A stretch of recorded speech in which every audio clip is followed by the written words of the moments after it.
নমস্কাৰ, মই কাবেৰী। মোৰ আজি অন্য এটি ভিডিঅ'লৈ আপোনালোক সকলোকে স্বাগতম। বন্ধুসকল, আজি হৈছে 15 আগষ্ট। 15 আগষ্টৰ কাৰণে আপোনালোক সকলোলৈকে বহুত বহুত শুভেচ্ছা থাকিল। বন্ধুসকল, আজি মই এই বিশেষ দিনটোত অলপ সোনকালে উঠিছোঁ দেই। ৰাতিপুৱা 4:30-5টাতে উঠি আমি গোটেইকেইজনীয়ে গা পা ধুই, ইহঁত দুজনীকো কৈছোঁ উঠা জল্দি, গা পা ধোৱা, আজি অলপ তোমালোকক 15 আগষ্টৰ বিষয়ে কিবা এটা অলপ কৰি দেখাওঁ বোলা। তো সেই গতিকে আমি আজি সৰু সুৰা কিবা এটা আপোনালোকক কৰি দেখাম। তো যদি ভিডিঅ'টো আপোনালোকে চাই ভাল পায়, লাইক কৰিব, কমেণ্ট কৰিব আৰু ছাবস্ক্ৰাইব কৰিব নাপাহৰিব পিছলৈ মোৰ ভিডিঅ'বিলাক চাবৰ বাবে। আৰু বন্ধুসকল, মই বিশেষ একো ক'ব পৰা নাই ধৰি লওক স্বাধীনতা দিৱস হিচাপে। তো যিখিনি কৈছোঁ আপোনালোকে ভুল হ'লে ক্ষমা কৰি দিব। বলকচোন তেন্তে ভিডিঅ'টোলৈ আগবাঢ়োঁ।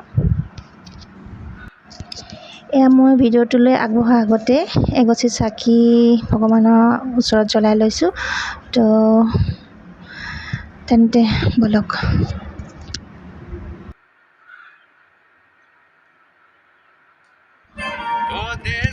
আজি মই এই ভিডিঅ'টো বিশেষকৈ মোৰ ঘৰত থকা ৰশ্মি আৰু মনিষালৈ বনাইছোঁ। সিহঁতক দেখাইছোঁ যে আজি 15 আগষ্টৰ দিনটো কেনেদৰে পালন কৰে।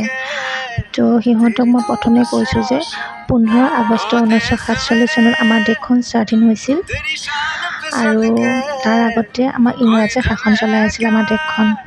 তো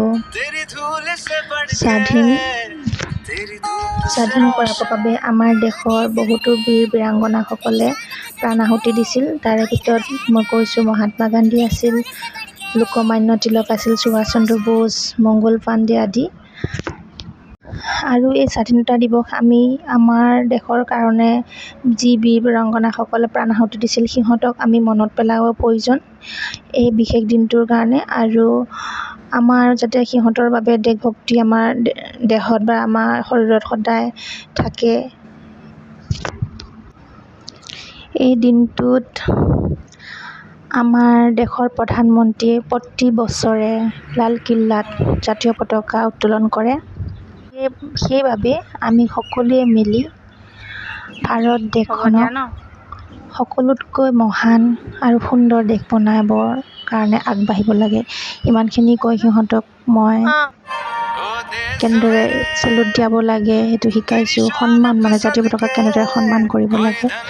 আৰু আমাৰ ঘৰত আমি 3খন জাতীয় পতাকা উত্তোলন কৰিছোঁ। এয়া দেখিছে 2খন আৰু এই তলত দেখিছে গেটৰ মুখত এখন। এনেদৰে 3খন সিহঁতক দেখাইছোঁ যে আজিৰ দিনটো সঁচাকৈ খুব আনন্দময় দিন আৰু খুব সন্মানীয় দিন। কেতিয়াও যাতে জাতীয় পতাকাখনক বেয়া চকুৰে বা ভৰিৰে মোহাৰিব নাপায়, এইবিলাক শিক্ষা সিহঁতক দিছোঁ যাতে সিহঁতে আগলৈ বেলেগৰ শিক্ষা এনেদৰে দিব পাৰে। তো শেষত মই সিহঁতক দেশভক্তিমূলক গীতত ডান্স কৰিব কৈছিলোঁ। সিহঁতে নকৰিলে, লাজ কৰিলে। তো মই অলপ ডান্স কৰি দেখালোঁ যে এনেদৰে আজিৰ দিনটো দেশভক্তিমূলক গীতত